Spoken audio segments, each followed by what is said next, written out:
तुमच्या घरात एसी, कारसारख्या सुखसोयीच्या वस्तू असल्यास तुमचा रेशन कार्ड बंद होणार। सरकारकडून रेशन कार्ड धारकांसाठी नवे नियम। 1 एप्रिलपासून नवे नियम लागू होणार। आखाती देशातील युद्धाच्या भारताला झळा। गॅसच्या तुटवड्यामुळे मुंबईतली 20% हॉटेल्स बंद।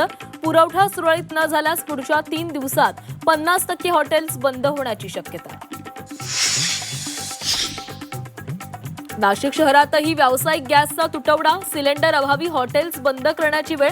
नाशिककर प्रसिद्ध मिसळला मुकणार। एलपीजी सिलेंडरचा बुकिंग कालावधी 21 वरून 25 दिवसांवर। युद्धामुळे निर्माण झालेल्या गॅस तुटवड्याच्या पार्श्वभूमीवर केंद्र सरकारचा मोठा निर्णय। अमेरिका, इस्रायल, इराण युद्धाचा छत्रपती संभाजीनगरातील उद्योगांना फटका। शहरात 2 दिवस पुरेल इतकाच गॅस साठा शिल्लक। 30 कारखान्यांचं काम बंद पडण्याच्या मार्गावर। भाजीला चव आणणाऱ्या गरम मसाल्याची खिशाला फोडणी। महिनाभरात दर 10 ते 30% वाढले। लग्नसराई, सण आणि रमजानमुळे मसाल्याच्या मागणीला जोर।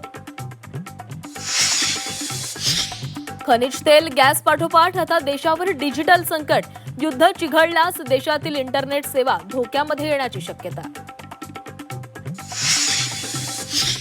आखाती देशातल्या युद्धाच्या आगीमध्ये खनिज तेलाचा भडका। आंतरराष्ट्रीय बाजारात कच्चं तेल प्रति बॅरल $112 तेलाचे दर 4 वर्षातील उच्चांकावर। आखाती देशातील युद्धामुळे निर्माण झालेल्या इंधन संकटामुळे पाकिस्तानात लॉकडाऊन। पाकिस्तानातील सर्व शाळा 2 आठवड्यांसाठी बंद। सरकारी इंधन भत्त्यामध्येही कपातीचा निर्णय। मुंबईसह ठाणे आणि पालघरमध्ये उष्णतेची लाट। तापमानाचा पारा 40च्या उंबरठ्यावर। उन्हाच्या झळा आणि उकाड्यानं महामुंबईकर हैराण।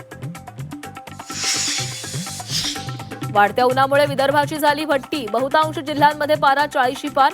पुढील काही दिवस पारा चढाच राहणार। विदर्भकरांना आरोग्याची काळजी घेण्याच्या सूचना। विश्वविजेता भारतीय संघाला बीसीसीआयकडून 131 कोटींचं बक्षीस जाहीर। T20 विश्वचषक जिंकल्यानंतर बक्षिसाची घोषणा।